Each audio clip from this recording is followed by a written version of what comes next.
नमस्कार मित्रों, इग्नू के द्वारा संचालित इस व्याख्यान श्रृंखला में आप सब लोगों का स्वागत है। मैं doctor Pankaj Kumar Mishra, associate professor Sanskrit विभाग, सेंट स्टीफेंस कॉलेज, आज आप लोगों के सामने आप लोगों का पाठ्यक्रम गद्य काव्य का परिचय लेकर के उपस्थित हूं। यह संस्कृत भाषा और साहित्य का ही एक अंश है जो आपके पाठ्यक्रम में निर्धारित है।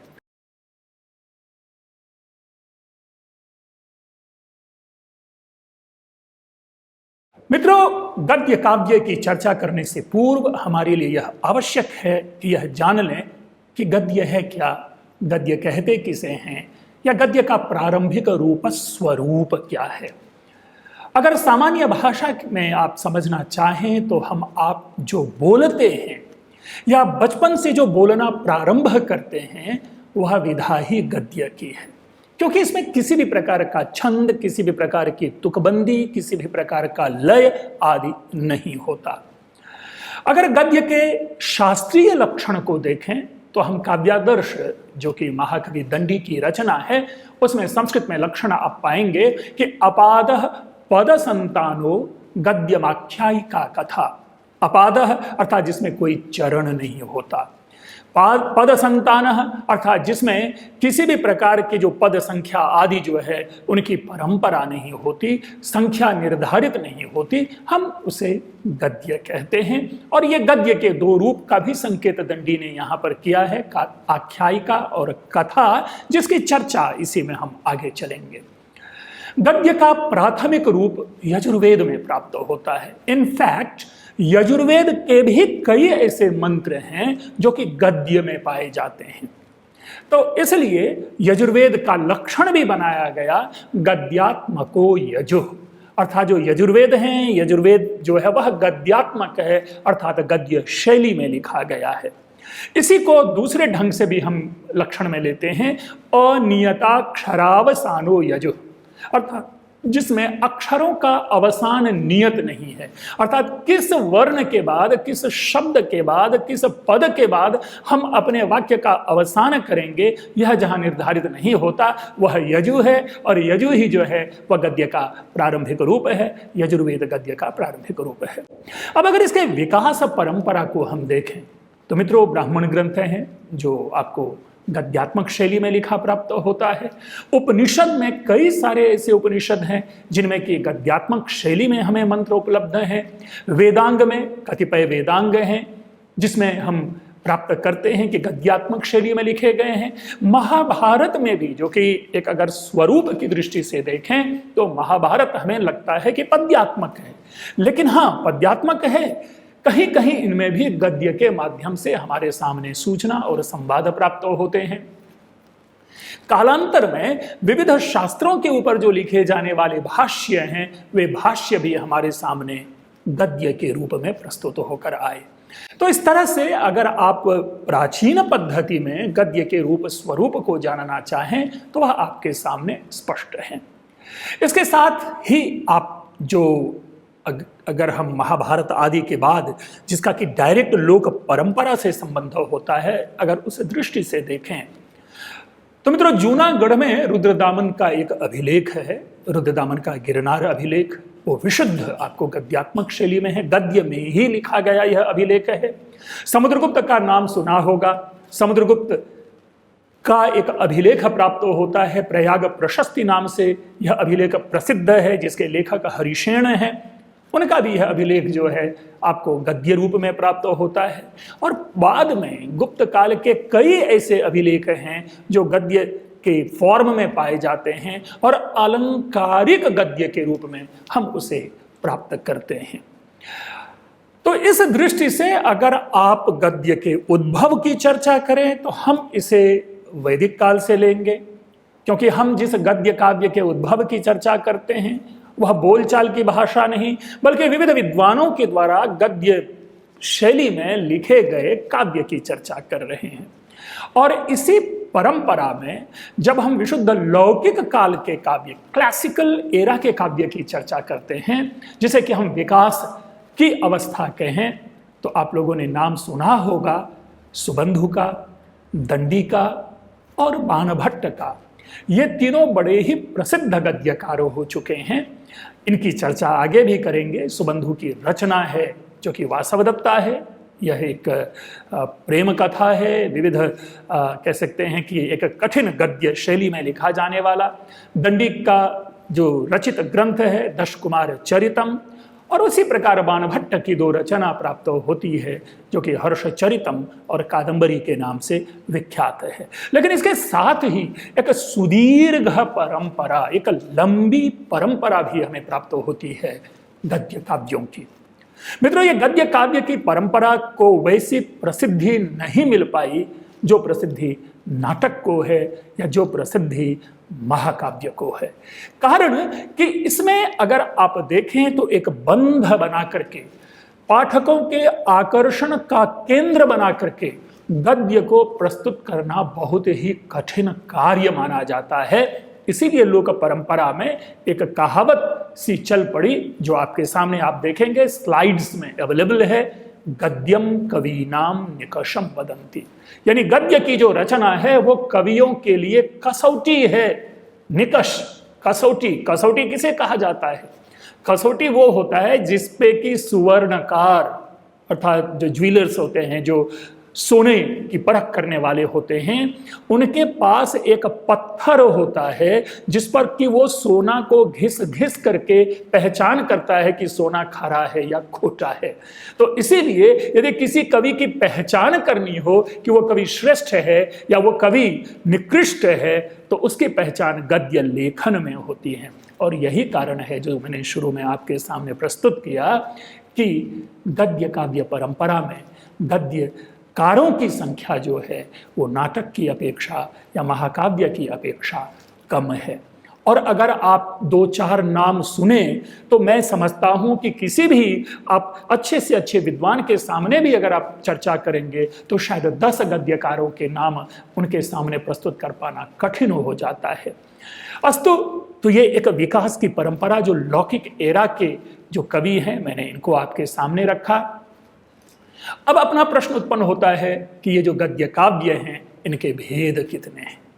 तो जब हम लोग अभी पूर्व में दंडी के द्वारा गद्य के दिए गए लक्षण के विषय में जानकारी ले रहे थे तो वहां हम लोगों ने पाया था कि अपाद जो पद संतान की चर्चा आई थी, तो वहां पर गद्यम आख्यायिका कथा इसकी भी चर्चा आई थी। तो वहीं से हम यह बोध लेते हैं, यह जानकारी प्राप्त करते हैं कि दो प्रकार के गद्य काव्य होते हैं, एक कथा और एक आख्यायिका। अगर आप आख्यायिका शब्द के अर्थ को लें, आख्यायिका का लक्षण लेना चाहें जो कि अमरकोश से प्राप्त लक्षण है, वो आपके सामने मैंने प्रस्तुत किया है कि आख्यायिकोपलब्धार्था, जो उपलब्ध विषय है, जो ज्ञात विषय है, उनको आधार बना करके जो लिखा जाने वाला काव्य है वह आख्यायिका कहलाता है। जैसे हर्षचरितम। अब हर्षचरितम में क्या है? राजा हर्ष की, हर्षवर्धन की कथा है, इसलिए यह क्या हुआ? उपलब्धार्था। दूसरे शब्दों में समकालीन जो कोई श्रेष्ठ पुरुष होते हैं उस पुरुष को आधार बना करके, उनके जीवन वृत्त, उनके जीवन चरित्र को आधार बना करके जो लिखा जाने वाला काव्य होता है वह आख्यायिका नामक काव्य कहलाता है। और बोलचाल की भाषा में, आम भाषा में या इंग्लिश के जो टर्म्स हैं अगर उनको हम यूज करें तो आख्यायिका के लिए हम कह सकते हैं कि it is a type of biography और समटाइम्स ऑटोबायोग्राफी। जो दूसरा है कथा, वह प्रबंध कल्पना है, एक प्रबंधात्मक रूप होता है, एक कॉन्टिन्यूड स्टोरी चलती है, वृहत एक कहानी उसकी होती है और यह कल्पना प्रसूत है, यानी कवि की कल्पना से जो निकली हुई कथा होती है हम उसे कथा कहते हैं। और इस रूप में कादंबरी जो है यह इसका एक उदाहरण है कथा का। दश कुमार चरितम भी है, सुबंधु भी है, इसी कथा श्रेणी में है।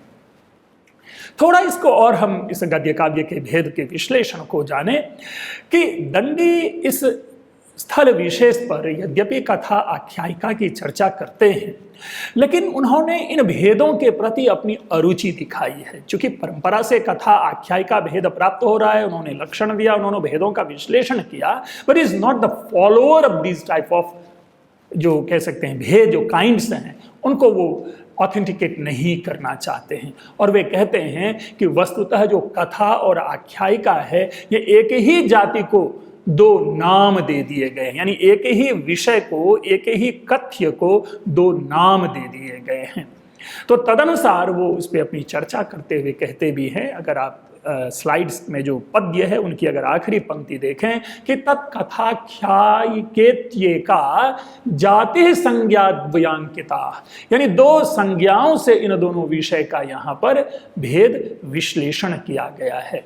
अन्यथा कथा और आख्यायिका में भेद नहीं माना जाना चाहिए। और यदि हम कथा और आख्यायिका में भेद मानते हैं तो एक संक्षिप्त रूप में हम यह जान लें कि जो कवि कल्पित है, जो कवि की कल्पनाओं से निकला हुआ काव्य है, वह कथा है जो गद्यात्मक शैली में लिखा गया, और जो समकालीन किसी श्रेष्ठ चरित्र को आधार बना करके अगर काव्य का निर्माण होता है, जिसमें उस चरित्र का जीवन वृत्त होता है, तो वह आख्यायिका श्रेणी में आएगा।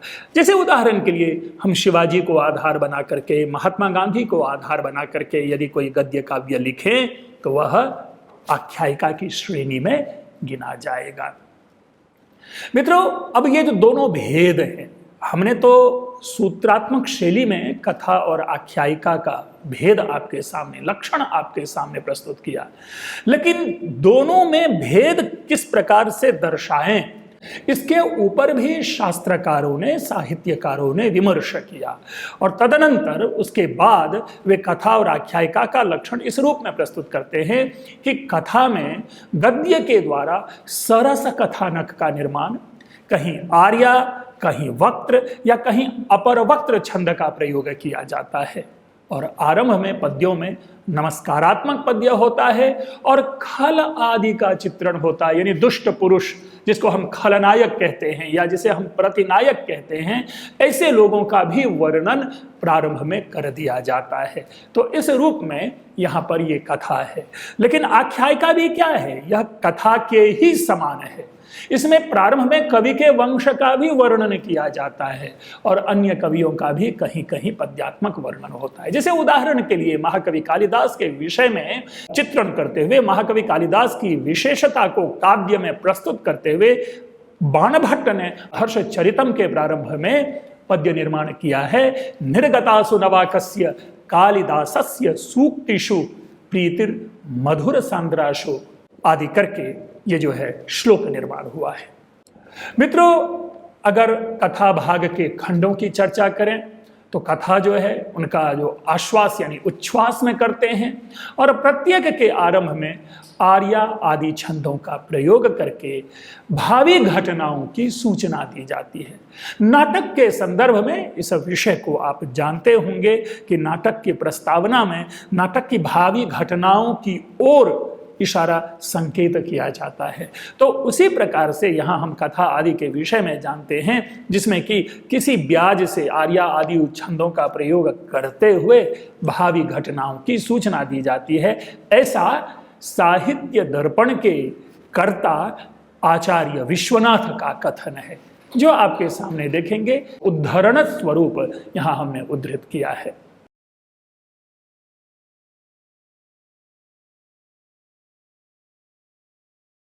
अगर इन दोनों में भेद देखें तो इसको भी समझने की कोशिश करते हैं कि दोनों में किस प्रकार भेद है, किस प्रकार अंतर है। क्योंकि अब तो यह स्थापित है कि कथा एक विषय है और आख्यायिका एक अलग प्रकार का काव्य है। तो दोनों में अंतर किस जगह है, जबकि दोनों गद्य में ही है, लेकिन अंतर का कोई एक आधार होना चाहिए। तो इस दृष्टि से आपके सामने यह प्रस्तुत है कि कथा में कथा वस्तु कविकल्पित होती है, जबकि आख्यायिका में ऐतिहासिक कथा होती है, इतिहास पुरुष की चर्चा होती है।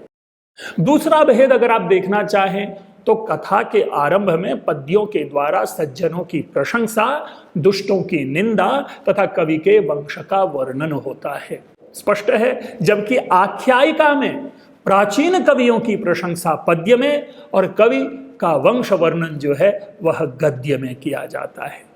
इसी प्रकार कथा का विभाजन नहीं होता। आख्यायिका उच्छ्वासों या निश्वासों में विभक्त होती है। उच्छ्वास और निश्वास समझ लें। यद्यपि उच्छ्वास और निश्वास का अर्थ होता है सांस लेना, सांस छोड़ना, लेकिन सामान्य रूप से जो गद्य में जो आख्यायिका आदि का आप जब विभाजन देखेंगे तो उसमें उच्छ्वासों में विभाजन होता है। जैसे नाटक में अंकों में विभाजन होता है, काव्य में आपको सर्ग में विभाजन होता है, तो उसी प्रकार आख्यायिका का विभाजन उच्छ्वास या निश्वास में होता है। और उच्छ्वास के प्रारंभ में भावी घटना का परोक्ष निर्देश करने वाले पद्य होते हैं। इसी प्रकार कथा में मुख्य कथानक को लाने के लिए दूसरी कथा प्रारंभ की जाती है, यानी दूसरी कथा से हम उसे आरंभ करते हैं, जबकि आख्यायिका में कवि अपना वृतांत दे करके मुख्य कथा को प्रारंभ करता है, अर्थात फोकस्ड पे वो चला जाता है।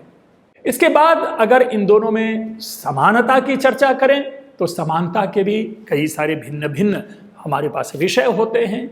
अब जैसे पहली समानता तो यही हुई कि दोनों की रचना गद्य में होती है, एक समानता हो गई।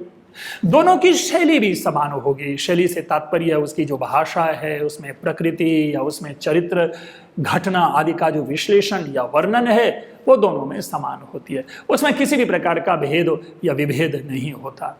रसों और भावों का भी समान रूप से प्रयोग होता है। श्रृंगार रस हो, हास्य रस हो, वीर रस हो, करुण रस हो आदि जो भी जिस किसी भी प्रकार के रस हैं, चाहे वो अंगी रस हो चाहे वो अंग रस हो, और इसी प्रकार भाव, चाहे वो सद्भाव हो चाहे वो असद्भाव हो, चाहे वो कह सकते हैं कि अर्थ देने का सामर्थ्य रख रहा हो या अर्थ देने का सामर्थ्य न रख रहा हो, इन सारी दृष्टि से कथा और आख्यायिका में समानता होती है। प्रकृति की चर्चा भी हमने की। इसी तरह से नगर हो, वन हो, सरोवर हो, राजा हो, राजसभा हो, मृगया हो, प्रेम हो, सूर्योदय हो, चंद्रोदय हो, नदी हो आदि, इन सारे चीजों का वर्णन दोनों में समान रूप से पाया जाता है। तो आप अगर विषय वस्तु की चर्चा करें या चरित्र को आधार बनाएं तो कहीं ना कहीं ऐसा प्रतीत होता है कि मूल जो विभेद है, जो दोनों में मूल अंतर है, वो चरित्र के ऊपर केंद्रित है, क्योंकि एक ऐतिहासिक चरित्र है और दूसरा काल्पनिक चरित्र है। रेस्ट सारी चीजें, सारी बातें उसी प्रकार होगी। जो ऐतिहासिक चरित्र है उसमें हमारे सामने सुविधा क्या होती है कि उनके जो कृत्य हैं, उनके जो कार्य हैं समाज में लोगों के पास विद्यमान होते हैं। तो इसीलिए ऐसे चरित्र के लिए जो सूचनाएं हैं वो सूचना इकट्ठा करना कठिन नहीं होता। लेकिन जो काल्पनिक चरित्र होते हैं जैसे कादंबरी आदि के विषय में, वो कवि के लिए श्रम का विषय होता है कि वह अपने काव्य के चरित्र को किस रूप में लोगों के सामने रखें। तो ये एक दोनों में हम अंतर पाते हैं। तभी हमने सार रूप में यही कहा कि दोनों में जो वास्तविक भेद है वो चरित्रगत प्रस्तुति को लेकर के भेद पाते हैं। इसी प्रकार अब आइए गद्य के प्रकार, ये गद्य के भेद, गद्य के प्रकार, जरा इन चीजों को भी समझ लें। वहां पर गद्य काव्य के भेद थे जहां पर कथा और आख्यायिका है, लेकिन जो गद्य लिखते हैं उन लिखने के आधार पर भी हम भेद पाते हैं, जिसको हम शैली कहते हैं। जो style of a particular author, a prose writer, वो जो स्टाइल है, वो जो शैली है, हम उसमें भी भेद पाते हैं। और तदनुसार शास्त्रीय दृष्टि से 4 भेदों की चर्चा की जाती है। यद्यपि मैं 3 भेद ही मानता हूं, अभी भी मैं चर्चा करूंगा, यद्यपि प्रसिद्ध 3 भेद ही हैं क्योंकि वो गद्य के भेद हैं, लेकिन जो साहित्य शास्त्र में हमें प्राप्त होता है वो 4 प्रकार के भेद प्राप्त होते हैं। एक है मुक्तक, दूसरा है वृत्तगंधी, तीसरा है उत्कलिका प्राय, चौथा है चूर्णक।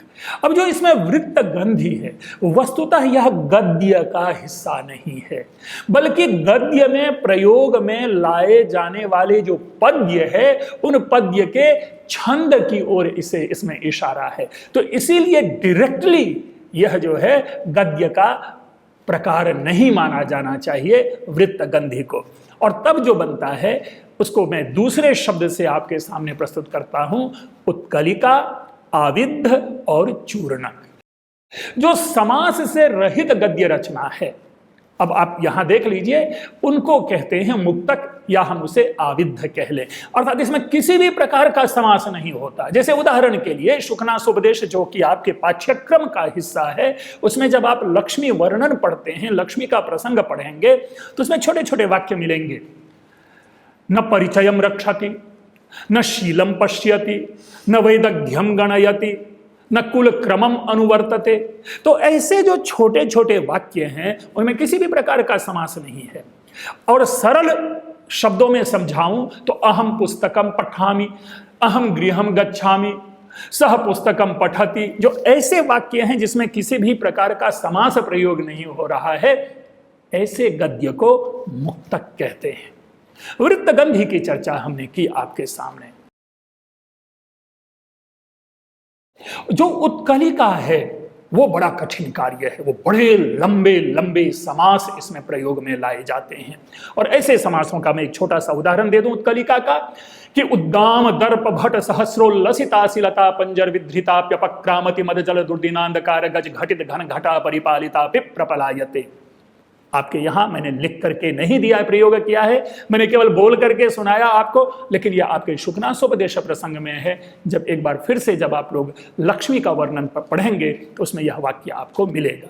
और जो चूर्णक शैली है, वो छोटे छोटे समास इसमें प्रयोग किए जाते हैं। तो इस तरह से 4 प्रकार के हैं या 3 प्रकार के हैं, ये शैली जो है गद्य लेखन की पाई जाती है। और महाकवि बाणभट्ट इन तीनों प्रकार की शैली के लिखने में प्रवीण थे। अन्य कवि भी हैं, दंडी आदि के भी वाक्य हैं, अनवरत याग दक्षिणा रक्षित शिष्ट विशिष्ट विद्या संभार भासुर भूसर निकर घनदर्प कंदर्प सौंदर्य सौंदर्य हृदय निर्वद्य रूपो भूपो बभूव। लेकिन ऐसे बड़े बड़े वाक्यों से घबराना नहीं है। ये वाक्य जो है उदाहरण के लिए है। जो बड़े कवि होते हैं वे बड़े समास का प्रयोग करते हैं।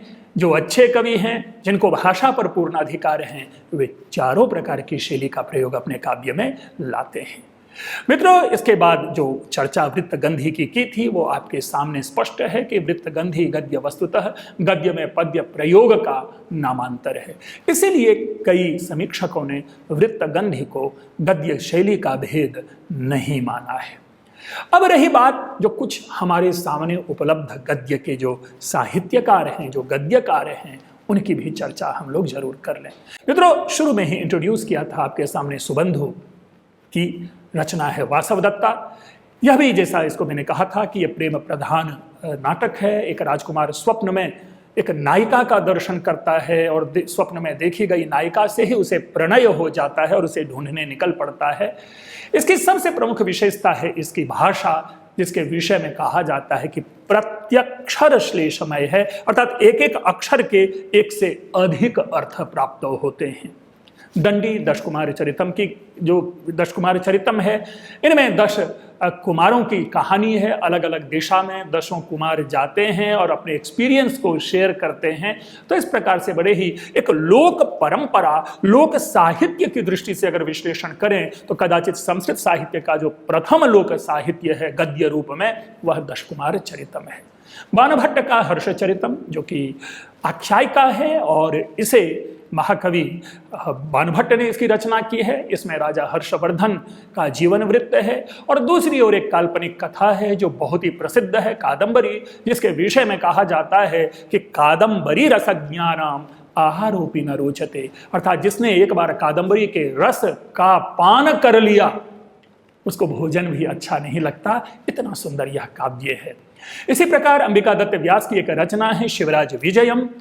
ये इसके ऊपर में विमर्श करना बहुत ही आवश्यक है, क्योंकि मित्रों आधुनिक समीक्षकों ने शिवराज विजयम को उपन्यास की शैली का काव्य माना है, जबकि ध्यान देने योग्य बात यह है कि हमने जो भी गद्य का काव्य के भेद पढ़े उसमें उपन्यास नामक कोई भेद नहीं है। इसलिए मैं एक समीक्षक की दृष्टि से हमेशा से शिवराज विजयम को आख्यायिका कहता रहा हूं, यह उपन्यास नहीं है, क्योंकि उपन्यास जो है वो हिंदी साहित्य से ग्रहण किया जाने वाला भेद है जो कि संस्कृत में परंपरा से प्राप्त नहीं होता। और यह शिवराज विजयम बहुत ही प्रसिद्ध काव्य है। इनकी जो मैंने अभी उपन्यास की चर्चा की, ये उपन्यास की चर्चा हो गई।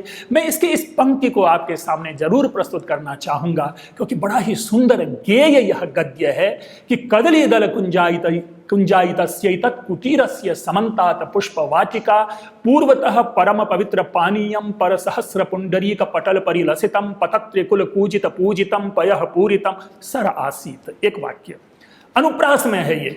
और दक्षिण तश्चय को निर्झर झर ध्वनि ध्वनित दिगंतर फल पटलास्वाद चपलित चंचु पतंग कुलाक्रमणाधिक विनत शाख शाखी समूह व्याप्त सुंदर कंदर पर्वत खंड आसीत। तो ये जो लालित्य है, इस लालित्य ने, इसकी भाषा शैली ने शिवराज विजयम को हमारे सामने एक अमर गद्य काव्य बना करके प्रस्तुत किया है। समीक्षकों ने उपन्यास माना, लेकिन साहित्यिक जो शास्त्रीय विवेचन है, विश्लेषण है, उसके आधार पर इसको हमें माना जाना चाहिए कि यह क्या है, यह आख्यायिका है।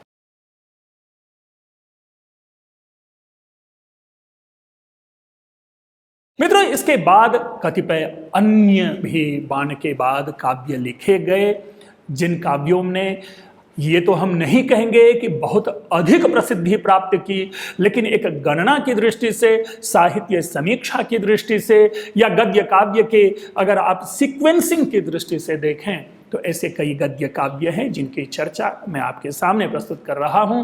धनपाल के द्वारा विरचित तिलक मंजरी नामक गद्य काव्य, वादीभ सिंह द्वारा लिखित गद्य चिंतामणि काव्य, प्रभाचंद्र के द्वारा लिखा गया गद्य कथा कोश, मेरुतुंगाचार्य के द्वारा लिखा गया प्रबंध चिंतामणि। मित्रों, ये यही गद्य काव्य है जिसमें एक मिथ्या कहानी का निर्माण किया गया था कि कालिदास बचपन में मूर्ख थे और जिस पेड़ की डाल पे वो बैठे थे उसी पेड़ की डाल को काट रहे थे, जो झूठी कहानी है। लेकिन मेरुतुंगाचार्य ने अपने प्रबंध चिंतामणि में इस कहानी को लिखा और आज हम सब लोगों के सामने कालिदास को उसी रूप में उदाहरण के लिए प्रस्तुत किया जाता है। राजशेखर की रचना है प्रबंध कोश, वामन भट्ट की रचना है वेम भोपाल चरित। इसी प्रकार एक मध्य काल में कह सकते हैं कि 17वीं 18वीं शताब्दी में विश्वेश्वर पांडेय की रचना है मंदार मंजरी, जो भी बहुत ही सुंदर रचना मानी जाती है। अंबिका दत्त व्यास की शिवराज विजयम, जिसकी चर्चा की। अंबिका दत्त व्यास भारतेंदु हरिश्चंद्र के मित्र थे और कदाचित ऐसा माना जाता है कि भारतेंदु हरिश्चंद्र की प्रेरणा से ही इन्होंने शिवराज विजयम की रचना की थी, जिसमें वीर शिवाजी, महाराष्ट्र देश रत्न शिवाजी का आख्यान है। पंडिता क्षमाराव की ये कथा मुक्तावली एक रचना है जो विविध लघु कथाओं का संग्रह है, लेकिन भाषा शैली की दृष्टि से इनकी कथा है बड़ी ही उत्कृष्ट कथा है, बहुत ही सुंदर कथा है। अगर भाषा का आनंद लेना हो तो आप लोग कथा मुक्तावली एक बार जरूर पढ़ें।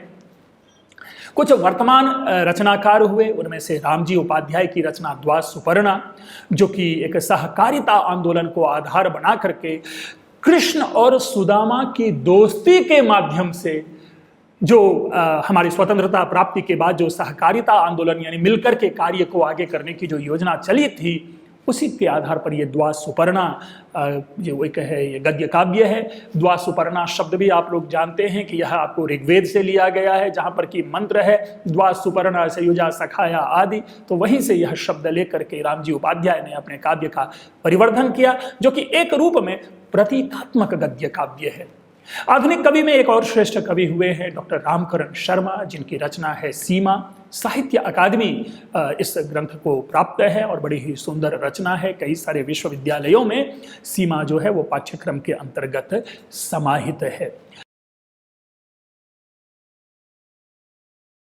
मित्रों, जिस उत्कलिका शैली की बातें हमने प्रारंभ में रखी थी, उनको एक बार मैं आपके सामने फिर से प्रस्तुत करूं, जो कि शिवराज विजयम की पंक्ति है। उसके माध्यम से एक पांचाली रीति भी इसमें प्राप्त होती है कि पारस्परिक विरोध विशिथिलीकृत स्नेह बंधनेषु राजसु भामिनी भ्रूभंग भूरि भाव प्रभाव पराभूत वैभवेषु भक्तेषु महामदो यवनः ससेनः प्राविशद भारत वर्षे वीरता सीमंतिनी सीमंत सुंदर सांद्र सिंदूर दान देदीप्यमान दूर दंड। अगर आप देखें कि उपन्यास हो या लंबे समास की बात हो, अनुप्रास हो या लंबे समास की बात हो, वो आपके सामने स्पष्ट है, स्पष्ट आपके स्क्रीन पे है। और तब जाकर के आप इसे पढ़ें, इसका आलोडन करें, इसका विलोडन करें और इनके निहितार्थ को समझें।